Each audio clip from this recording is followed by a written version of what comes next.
Stoveleg Media, igniting conversation.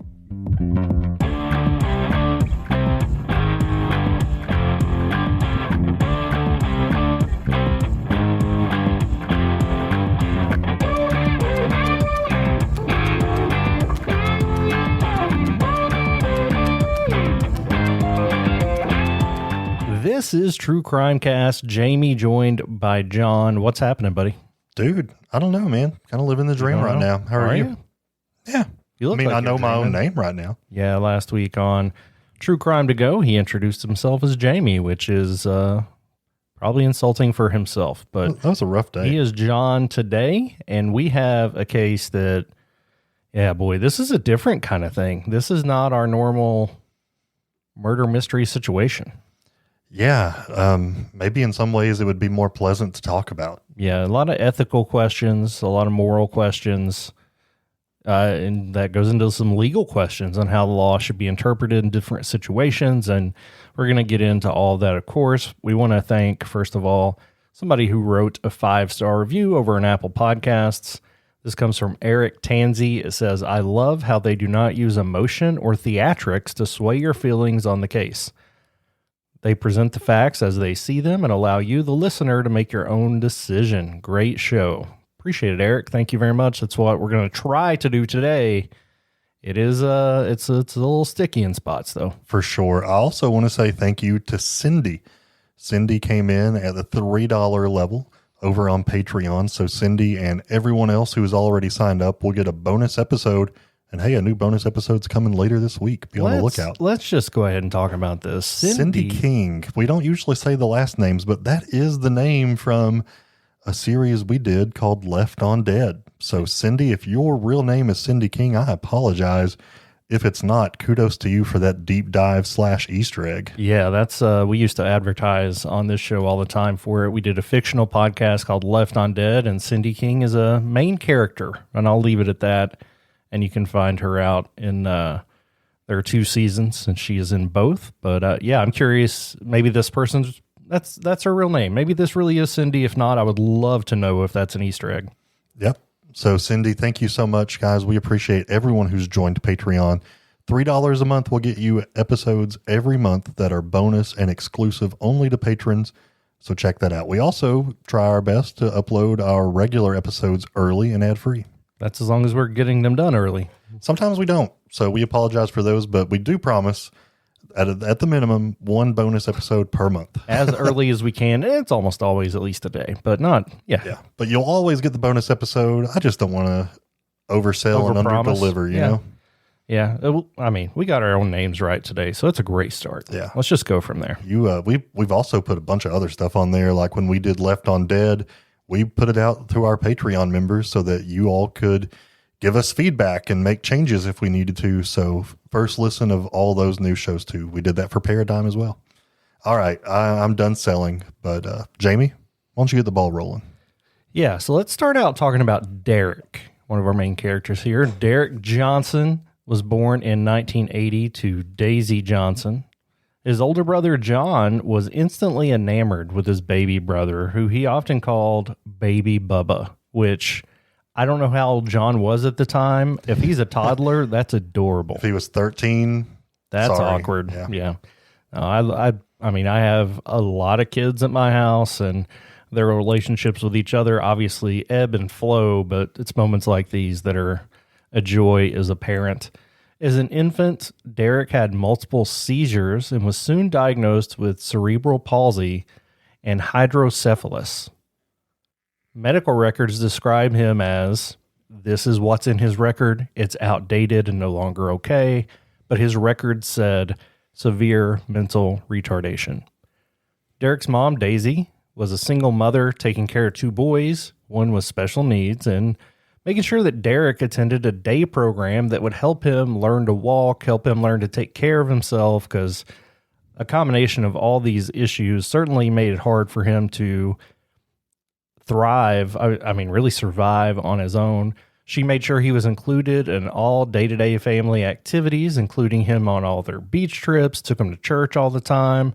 And, you know, there's a documentary about this story, And it really shows Daisy as the saint that she is. She was a great mother and worked really hard for her kids and to make sure they had everything that they needed and as much as she could, everything that they wanted. Derrick's older brother John would note that his brother didn't have a formal education, but he was very engaged with life. He smiled all the time and he showed his frustration when he got angry. So he was, I guess, engaged is the right way to say that. So Derrick is a black man. He stands about 5 feet tall. He has skinny arms and legs. His head often rolled back and forth, and this prompted his family to call it the Stevie Wonder dance. I just think that's cute and adorable. Yeah, and to embrace it, make it something not to be ashamed of. I like it. Yeah, and I mean, Stevie Wonder did do that, so that's like a great thing to pick up on. He would often rock from side to side, and sometimes he would bang his face against his knees. When he is anxious or upset, he bites his hands, and when he was happy, he tapped like coat hangers on the ground, almost like a drum. He loved being outside. He likes looking up at ceiling lights, and he's kind of like me. He has trouble staying in one position. He also has a little bit of trouble making eye contact, and he has to wear diapers. He cannot dress himself and can only walk with the help of others, and he has no control of his vocal cords. In fact, he's never spoken a word, and that's going to be kind of important moving forward as we get more into this story. In 2004, a clinical psychologist assessed Derrick and found that his comprehension was quite limited. His attention span was very short, and he lacked the cognitive capacity to understand and participate in decisions. And again, you're going to want to take a mental note of that. He could not carry out preschool level tasks and declared by the state to have a mental capacity of a toddler. So John and Daisy were appointed as his legal guardians. That's a legal process the state can do where they kind of recognize that this is an adult, but he's not capable of making his own conscious decisions. So they put someone in charge of them. I feel like I know some people in my life that live in this capacity, taking care of an adult or an adult being cared for. I think there's some in our church. Like, do you have a perception of how common this is through the legal process? Because I know you mostly work with children who are seeking guardianship and adoption. Yeah, but several of the kids that I've worked with over the years had very limited function, especially cognitive function. So if that's the case, it is, it's not infrequent. It happens, but I will say it's very difficult. I mean, you have to get a judge to order, and a jury actually, to order that this person is not able to take care of themselves or make any kind of decisions. And so it's a big deal when you put another adult in charge of making those kinds of decisions for an adult. So, it happens. It's very hard. And sometimes it takes a really, really long time. Interesting. I didn't know that. And it can be quite expensive. Yeah. Because you're getting attorneys for you're getting attorneys for the adult. Even though you might be family members, you have to have representation for both parties.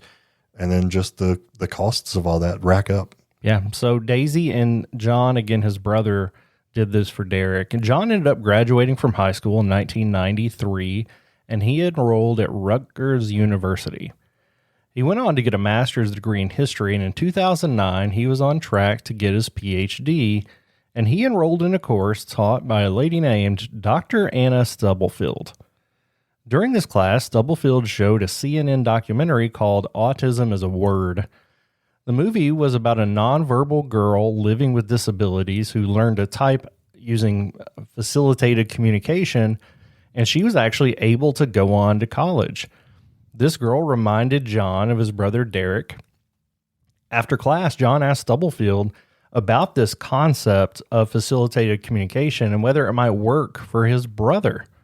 Stubblefield said that she had just attended a workshop on this topic the year before, and that she may be able to help at least start those conversations with the family. In case people haven't checked it out yet, there's this podcast called The Telepathy Tapes, essentially about some of this stuff and individuals, especially kids with special needs, that are able to communicate in some borderline supernatural ways. But anyway, I digress. Check that out, the telepathy tapes. Put a pin in that because I want to talk to you off the air about that because I've listened to a lot and I have a lot of questions. Okay.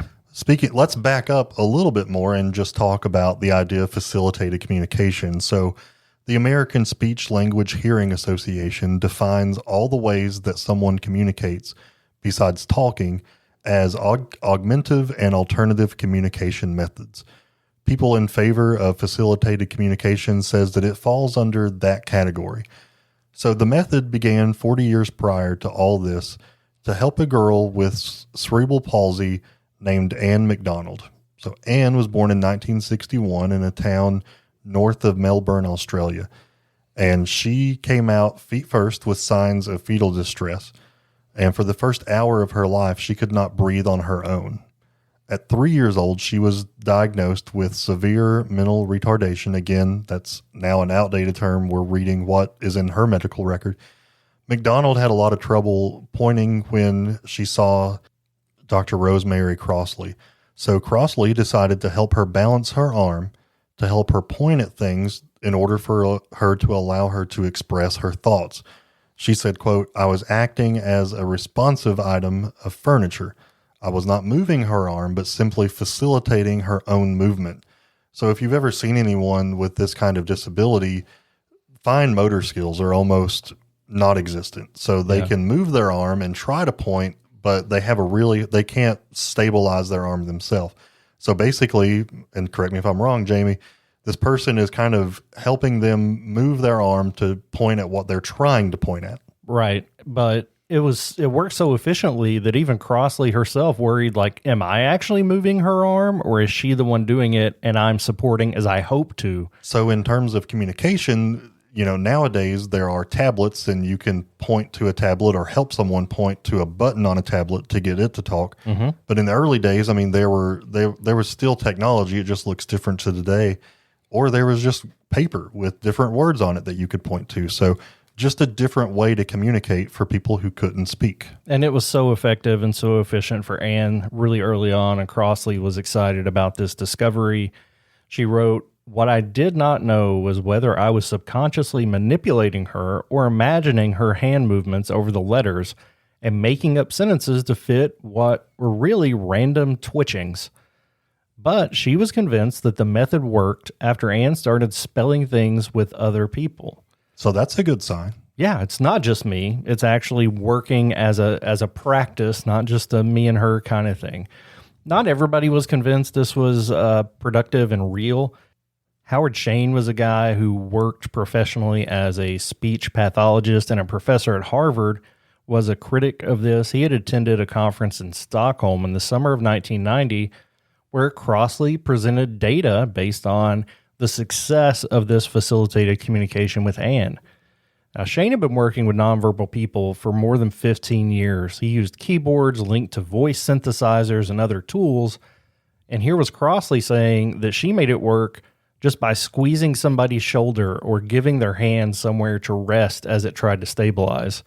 Shane would say, it just didn't fit with anything that I or anybody had ever seen before. Either she saw something nobody saw, or there really was something wrong with me in that I was dismissing people as being, and he used the word retarded, when all you had to do was just believe that they could do it. So I think he's pretty much saying here that this seems too obvious for any of us to have missed, and I don't buy it. Yeah, I just have so many problems with what he said here because I don't know. I've worked with kids who can't speak, and I know there's more there. You know what I mean? They can't communicate it, or at least they don't yet have a way to communicate. But to just completely dismiss them as not being cognitively aware enough to have a thought, and is rough. Even his opening sentence there, it just didn't fit with anything that I or anybody else had ever seen before. I'd love to hear my man's comments about the internet. Yeah. When it eventually came around. Yeah. I was talking to my family this morning about smartphones. Like in 2005, we didn't have those. So the concept of that was something we had never seen or thought of before. Anyway, So, at the request of Derrick's family, Anne began working with him using facilitated communications, and their first meeting was at her office at Rutgers. Where is Rutgers? I'm sorry, what state are we in now? Pretty sure it's in New Jersey. New Jersey, yeah. I know they have a football team. You're right, it's New Jersey. So, Anne had cut out pictures from a magazine and drew letters on index cards, and she asked him to identify pictures, and she said, "Please don't be insulted. I assume you know the answers to these questions." So first thing she did was she placed her hand under his elbow to help stabilize his arm and found that he could pick out the right pictures. So for instance, she asked him who the president of the United States was, and he was able to point to the photo of Barack Obama. Again, he's not doing this unassisted. Her hand is on his elbow. So next, she used her other hand to help tuck his pinky, his ring, and middle fingers under his index finger so that he was making just only a pointed finger. And this would allow him to potentially type on a keyboard. And she said, quote, "It was clear he knew the alphabet and could spell simple words, and he was a fast learner," end quote. So this kind of gets us to a place where Derrick is working with Anna Stubblefield. When we get back from the break, we'll dive into who Anna is, how she got where she was, and how their relationship progressed.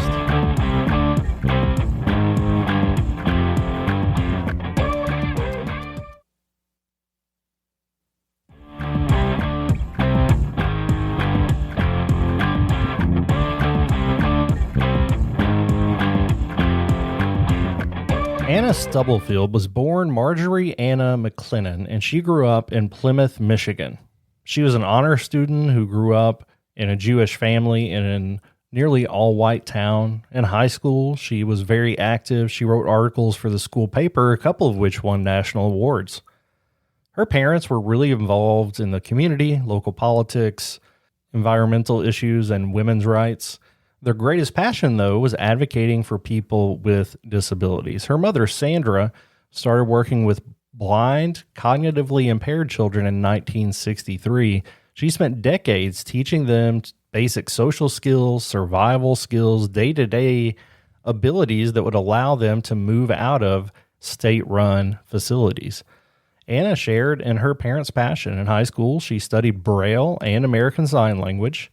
She also felt a deep pull toward racial justice. So in 2000, she got a PhD in Africana philosophy.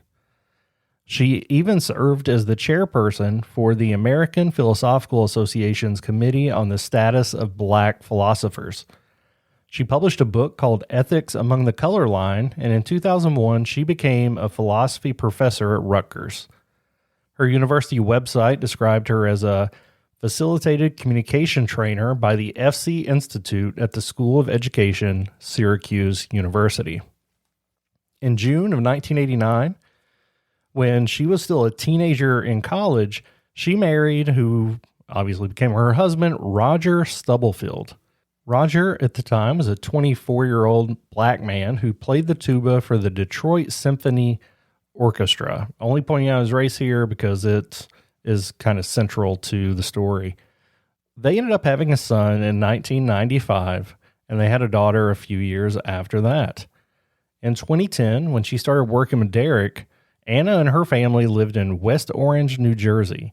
At that time, Anna said her marriage wasn't great, but she had no plans of ending it as she was still married at home with 2 kids. So let's switch our focus back to Derrick and his time that he spent with Anna. When Derrick started typing on the keyboard, his initial words were misspelled and simple, but his skill and fluency started to improve quickly. Now this, Jamie, is a little hard for me to believe, but eventually he was writing a word every second. I mean, I don't know how many words per minute I do, but sometimes it's not a word every second. Yeah, and who knows what that form looked like. If I'm trying to write something out in cursive, it may take me like an hour. If I'm just printing, maybe a little faster. I don't know. We type. We don't write much anymore, but this was how he was learning. So Anna also brought him books to read, and he was a fast reader, sometimes reading 10 pages a minute while she would turn the pages for him. I'm a slow reader, Jamie, 10 pages a minute. I mean, I don't know how many words are on a page, but that seems like a lot. Again, very impressive, if true. They all discussed the possibility of Derrick going to classes to get his GED. That's something that, that would be awesome for him to do. In the spring of 2010, Anna's mom actually asked if Derrick might like to give a paper for a panel that she was organizing at a conference of the Society for Disability Studies in Philadelphia. The conference often would ask people with disabilities to be presenters, and Derrick didn't think he could do it, but Anna encouraged him. So for 6 weeks, they worked together on this presentation. In early June, Derrick went to the conference with his mom and brother, and John read his paper to the audience. So how cool is that?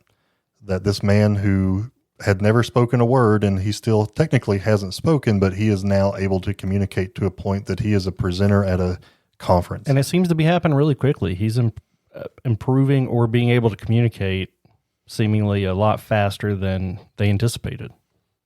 Part of the paper said, quote, "The right to communication is the right to hope. I am jumping for joy knowing I can talk, but don't minimize how humiliating it can be to know people jump to the conclusion that I am mentally disabled." I mean, think back to what I said earlier, that this guy just kind of passed him off as not having a cognitive thought in his head, and now he's presenting at a conference, and he knows that that's the perception of people is to say, this guy can't do anything. But yeah, so really, really cool stuff here. It really is. So kudos to him. And that same year, he actually enrolled in a 400 level course in African American literature at Rutgers. Anna Stubblefield reached out to an undergraduate student named Sharonda Jones, who would use facilitated communication to help Derrick with his homework in this class. Jones helped him read books and write papers, but she was not enrolled in the class herself. Later, in a statement to the police, of course, this is True Crime Cast, we're going to the police eventually, she said, "He pretty much read the books. I can't tell you what he read, and he typed out the information. I know because one of my roommates was in the class with him, and they pretty much wrote some of the same things." Jones said the facilitated communication was successful, but it only seemed to work with her and with Anna Stubblefield. Daisy and John were never able to make any progress as far as them helping Derrick to communicate with facilitated communication. And that's got to be frustrating because those are his family members. Those are people who would love to be able to talk to Derrick. Yeah, and they seem to have the best connection with him. So it's certainly, got to be frustrating in a number of different ways. And they had spent hours with him. And John said that he would hold Derrick's arm, and he was only able to ever type the word "the." Stubblefield told him, "You have to keep practicing. You have to sit down and work with him and just continue at it." DJ prefers to facilitate with some people more than others. So now she's gave him a nickname? Yeah. Okay. And I don't know if that was something that everybody called him or not. When Daisy tried, Derrick would pull away or scratch her. He did not want to be involved with this with his mother, which I think is interesting as well. Stubblefield's response was to tell Daisy to stop smothering him and let him have his space. So she's gone from a supportive educator giving the family tools to kind of controlling what happens with Derrick. In January of 2011, John was so frustrated that he went online to find the video that had been seen in Stubblefield's class, and he wanted to study the film and see how others helped the woman in that film. But when he started searching the topic, he found something interesting. He found a Frontline investigation from 1993 that reported on facilitated communication and called it pseudoscience.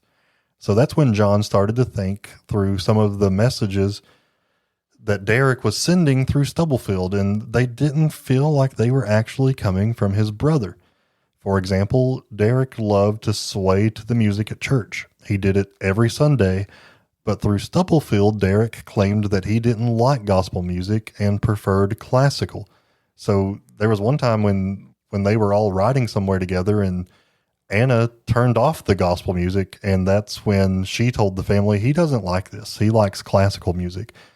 But again, John had seen Derrick swaying to the music at church as if he enjoyed it. So now that he saw this article and this investigation, he's wondering if this is actually legit. And that puts everybody in a weird spot, right? Because you want your brother to be happy. This person seems to be able to communicate with him. So, like, what do you do? So another thing that Derrick thought of was she claimed that Derrick preferred red wine over beer, even though John said Derrick didn't even seem to like the communion wine. Interesting to me. John noticed Derrick's new interests were very class-based and more like what a woman like Stubblefield would like rather than a black man who lived in New Jersey. John kept his suspicions to himself, but Daisy was also beginning to doubt Stubblefield. The two women would argue over the clothes that Derrick would wear and the records that he listened to. I mean, this is, in my mind, Jamie, this is turning into like a mother-in-law relationship instead of a mother / medical professional in some sense, right? So that's the way this relationship should go, but it's not. Stubblefield told Daisy that Derrick should move out and be on his own. And Daisy replied to that, I am his mother. But Stubblefield even stood up to her at that point and said, let him be a man. Wow. This is hopefully you're still with us and you see where this is going. Yeah, and obviously some time had elapsed, but still, these are not okay things to say from that position of power. At this same time, Stubblefield began to feel like her relationship with Derrick was changing.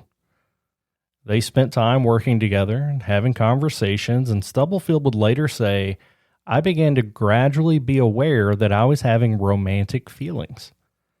In March of 2011, Derrick was invited to give a presentation at Rutgers about his disabilities, and a student asked him the question, would you like to be in a romantic relationship?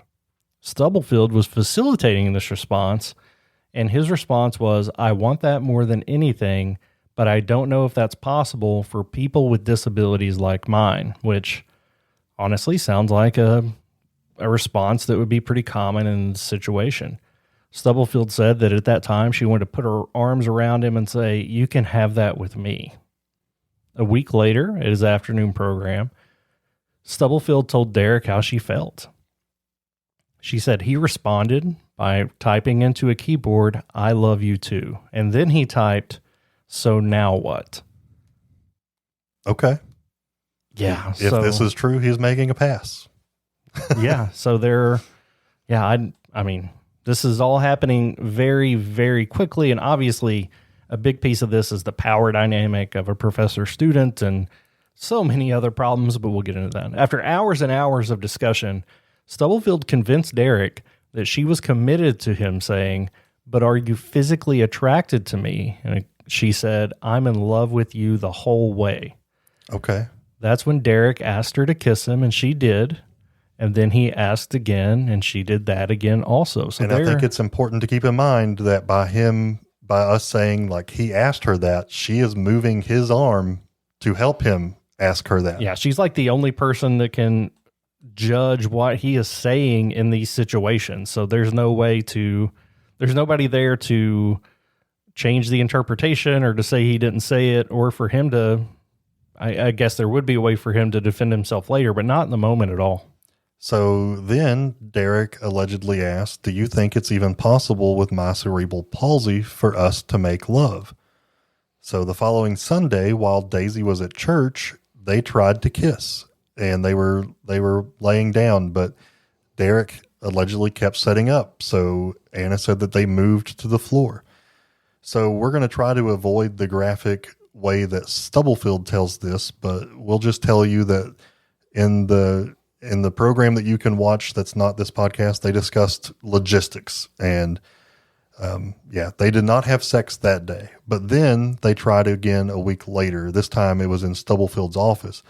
But again, that time, she says it did not work. So she asked him if he wanted to watch pornography to see what things looked like, almost like a educational film, if you will, Yikes, which is just ridiculous.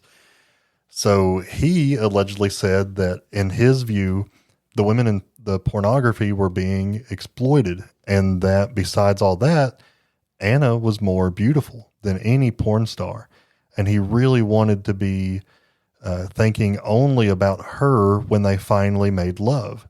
So the next Sunday in her office, Stubblefield and Derrick engaged in sexual intercourse. Yeah. So this is not a heat of passion situation. This is a very, very planned and deliberate series of steps to get to that point. On Memorial Day of 2011, Stubblefield showed up at Derrick's house, and the two were there to tell Daisy and John about their romantic relationship. Stubblefield had warned Derrick that his family might not accept them and that they may even try to stop them from seeing one another. According to her, Derrick said, "They would never do that to me. They love me too much." When she arrived at the house, Stubblefield sat at the dining room table with Daisy, John, and Derrick. They chatted for a while about Derrick's school, possibility of him getting an apartment at an assisted living facility, just generally about his progress in life. Then, after a small lull in the conversation, Stubblefield took Derrick's hand and said, "We have something to tell you. We're in love." Could you imagine how that would feel as a parent? What? Of the most unexpected things, and they already really didn't get along with her. This is maybe the last thing they wanted to hear come from Anna Stubblefield. And Daisy immediately said, "What do you mean in love?" So then Stubblefield, at the time she's 41 years old, so we discussed the power dynamic. Also note that she's a lot older than Derrick is. She declared that she was in love with him and they had a physical relationship. So you just took one of the most crazy things to say a whole lot further when you say, "I love him and we've been physical." Yeah.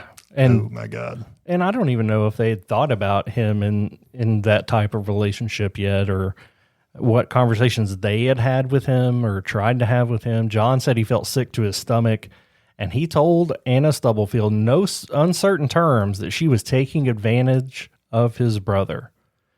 And Derrick said, again, through Stubblefield, "No one's been taken advantage of. I've been trying to seduce Anna for years, and she resisted valiantly." Okay. Yeah. And again, and I'm sorry to be a pain in the butt, but like, she's helping him say this. And then she helped him say, "Kiss me." And then they kissed in front of John and Daisy, and John just got up and walked out. So this is shocking, alarming. At this point, Anna's still married, so there's so many things wrong with this scenario that the family can't handle it, and I get it. Yeah, after Stubblefield left, you could imagine she was no longer welcome into the home or to see Derrick at all. And she called Daisy to explain herself, or tried to. She said, "I was not pleased to realize that I was feeling this way about Derrick." She would go on to say, "I didn't think it was professional, that I'm married," and all that stuff. That's her quote. All that stuff. Yeah. The quote continues by saying, "It wasn't something that I was looking for, and so I just kind of really repressed it," end quote. She also continued to leave messages pleading to see Derrick. One message would say the following, quote, "I will put in writing, prick my finger, and sign with blood. Whatever makes you reassured that this is for real. I will leave my husband, and I will make a permanent life and home with D-Man." D-Man, not DJ. Not DJ or Derrick, but D-Man. So our writer has a side note. When Stubblefield first met Derrick, she asked him what he wanted to be called, and he typed D-Man. And his mother said one teacher used to call him D-Man, but Stubblefield kind of wrapped that into D-Man. So it annoyed the crap out of our writer during the whole documentary. And yeah, I don't think I would like that either.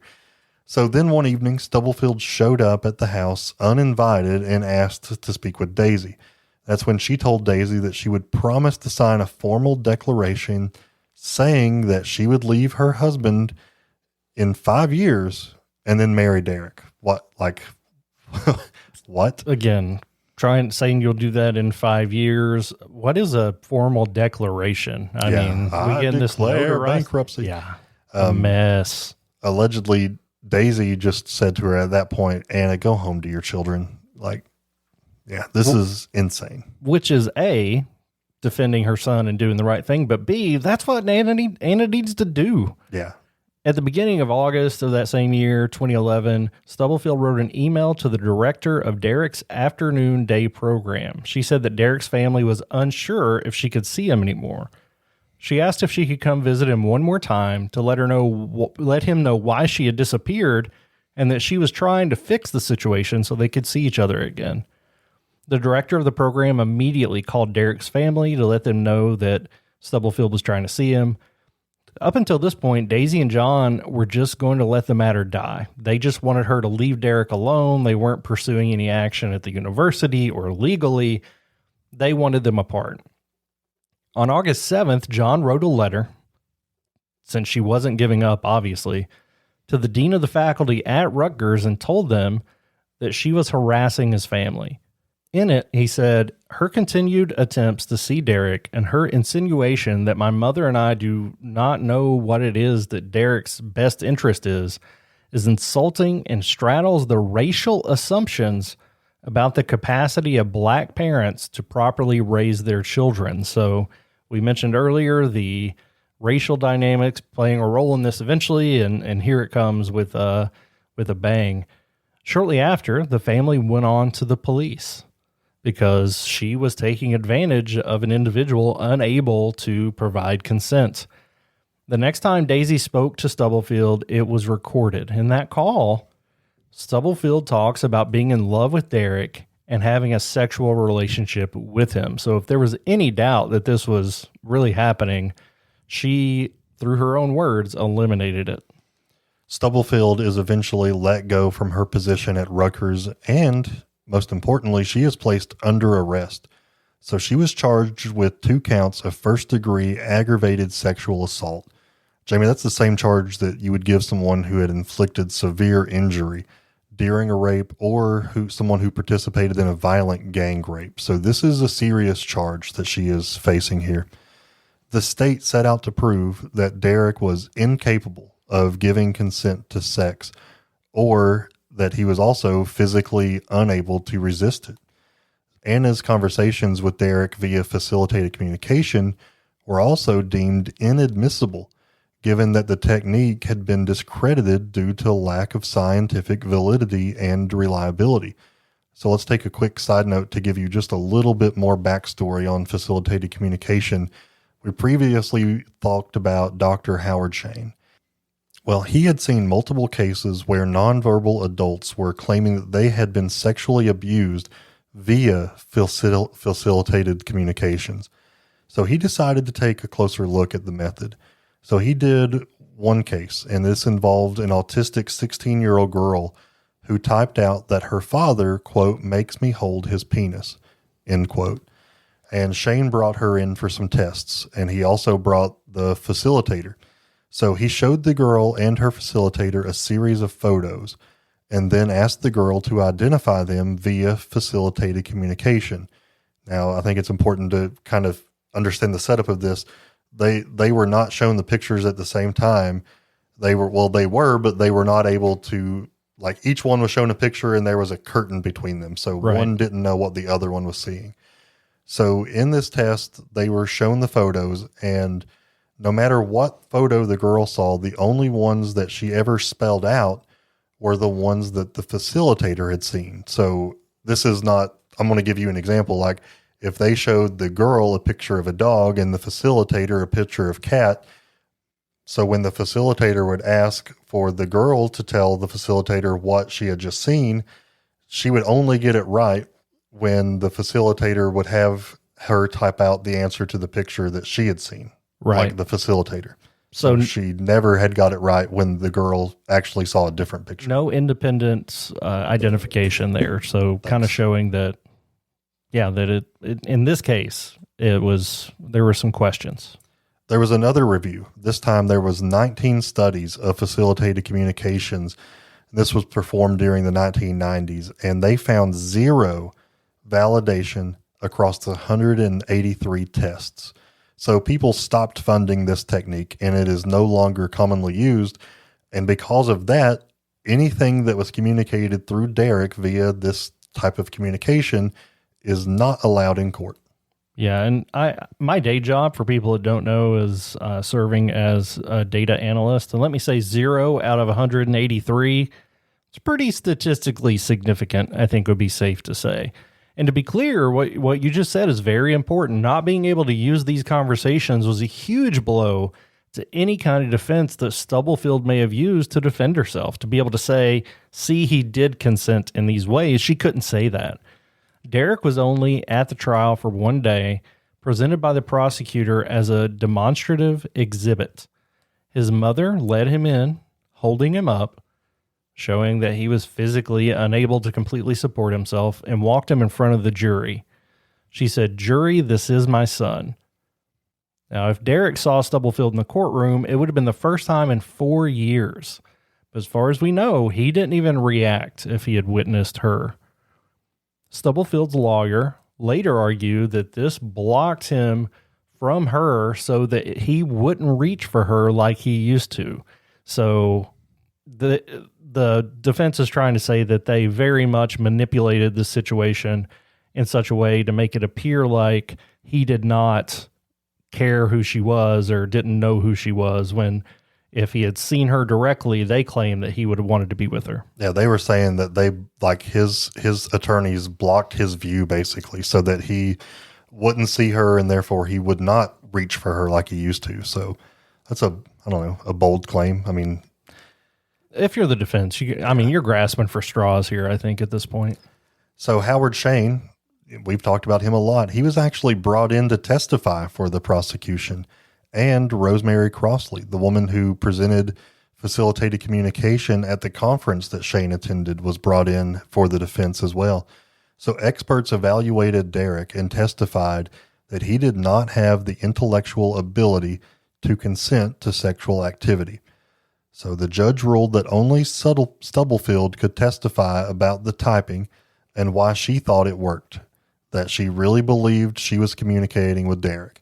So they did at least let her share her thoughts on it, but nothing that was said in those conversations that she had with Derrick could be used in court proceedings. It also puts her in a situation where the prosecution gets to question her. So on the morning of October 2nd, 2015, the jury had to deliberate, and they did so for less than 3 hours, and they came back with a with a verdict of guilty. And she was denied bail, and all she could say was, "Please, what about my daughter?" Well, I think back to Derrick's mom when she said, "Anna, just go home and take care of your children." Yeah, where was that question when you were fooling around with Derrick? Before her sentencing, Stubblefield wrote a letter to the judge, and in the letter it said, quote, "Your Honor, I write to ask for your mercy. I was deeply in love. I believed that he and I had intellectual equals, and that our romantic relationship was consensual and mutually loving. I intended no harm, and I had nothing to gain," end quote. Roger Stubblefield also wrote to the judge about his wife's conviction. In a pretrial hearing, Roger had said that he had no idea his marriage was in jeopardy until the prosecutors came and banged down his door. Even at that point, he agreed to couples counseling with his wife, and the first session, the therapist said, "Anna, you must stop dwelling on the relationship that you have with Derrick." And in his letter for sentencing, he called his wife a narcissist and a liar. So I don't have access to, we're going to read that whole letter, but not a good look. Yeah, no lies detected so far.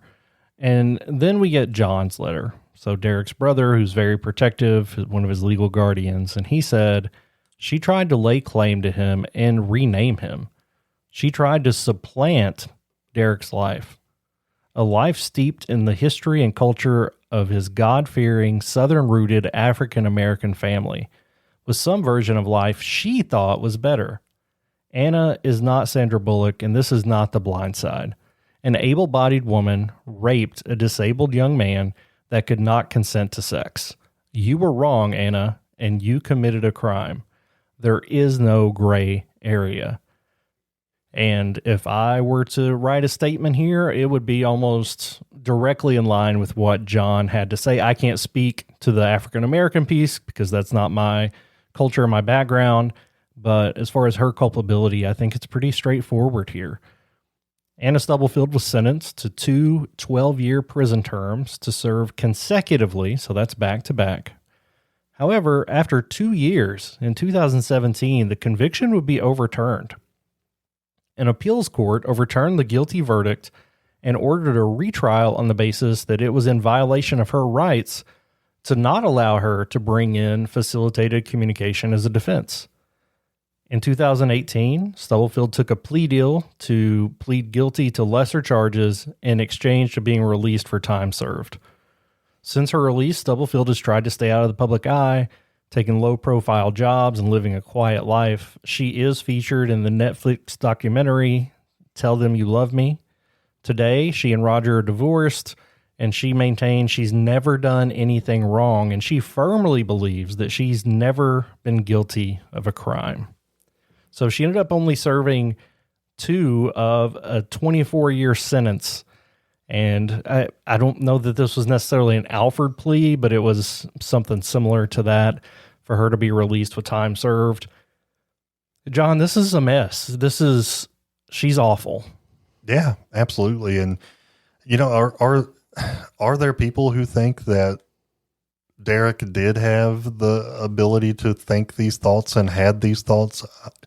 I don't know. For me personally, I don't know that we can definitely say that, because the only people that he could speak with fluently was Stubblefield herself. If he really was. Well, yeah, that's like even his mother and brother who lived with him for, years and years and years weren't able to have any kind of conversation with Derrick. So it just seems like this is all made up to help this delusional woman have a sexual relationship with this guy. And it is so disturbing. And even if he was able to say words of consent, yes, I want to engage in this behavior with you, doesn't mean he has the mental capacity to do so. We see it all the time when individuals with different disabilities are the victim of such crimes, and they can say, yes, I want to do this, but they don't understand what's happening. And I think it's pretty clear here that Derrick didn't. And who's to know how much of his papers were his own, how much of the actual communication that came out was his own. And I don't know, not only did it take advantage of him sexually, but really, I don't know, shook their lives up in every way imaginable due to the confusion it caused with things that she claimed that he was saying. Yeah, man, this is a wild case. And I'm trying to think back over our years of podcasts, and I don't think we've ever covered a case quite like this. So it's kind of rare that in 8 years, we're still doing something brand new for you all. And I think we talked about this being controversial. Like, who's going to defend this besides Anna Stubblefield? I haven't heard anybody defend it. We said it's controversial, but I think it's just a deeper dive into conversations we haven't had very often about consent, given abilities, and things like that. Yeah, I mean, I guess if you spoke to 100 people, I would assume that there are probably a few people who know someone with a major intellectual disability who may think that their loved one or the person they know does have the ability to have these very intelligent thoughts, but just are unable to communicate it. So I guess in my mind, it would be controversial to a few people out there who may feel that way. Yeah, I totally get that. And you may have family members, or maybe there are individuals that have different abilities that are listening to this and say, you know what, I can't speak, but I would love the ability to do this. Derrick's situation is likely different, and you take them all at face value, and lots of experts determined he was unable to give consent, and that's what I yield to. Yeah. At the same time, like, I'm listening to the telepathy tapes. You've listened to it and pointed it out to me. Like, so I guess there's even a piece in the back of my mind, like, we don't know what Derrick is thinking, and we don't know. He's not able to communicate that through anybody other than Stubblefield. So we don't know what he's thinking. So what are we left to assume that he's, so I think if we don't know, there is no, consent is active. It's right, not the absence of rejection. Right. So yeah, you're absolutely right. But so I'm not talking about that aspect of it, right, but just his intellectual ability, we don't even know what's there, what's not. Completely agree. And that's tough to tell. And she is a monster. She is out there. So who knows, she may hear this, but I think she is guilty of the crime she was convicted of.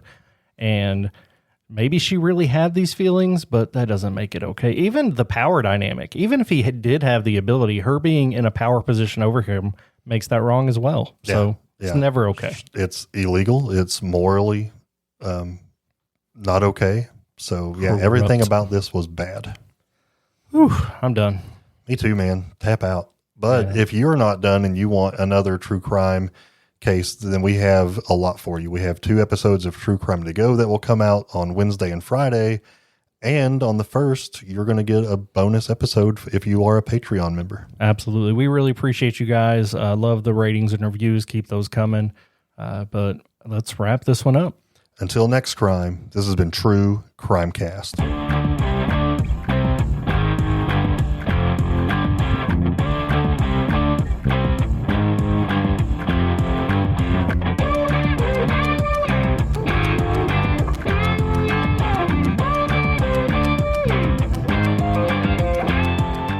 You've listened to True Crime Cast, distributed by Stoveleg Media. Check out stoveleg.com to find out more about your hosts and to find other podcasts to listen to. Stoveleg Media, igniting conversation.